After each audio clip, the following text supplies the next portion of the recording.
చెప్పండి. ఏమ్మా ఏం మాట్లాడతలేదు నువ్వు? ఏదో పెద్ద డిగ్రీ చదివినట్టు అలా చూడడం ఏంటి? దిష్టి బొమ్మలాగా అలా చూస్తుందేట్రా? కలయికలేవేంటి మీలో? సోదరు ఎప్పుడు గట్టిగా ఏదో కరుణామయుడు లాగా యాక్ట్ చేసేస్తుందంటే ఆవిడ ఇలాగా ఆలిపోయి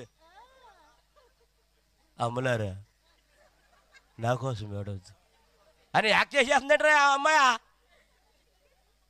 చూస్తున్నాడు ఎప్పుడు కొడతాడో.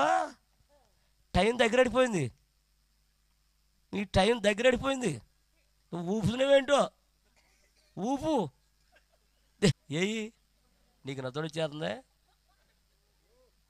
ఏంటి? నిద్ర ఒకే మీ అమ్మ మీ అమ్మయ్య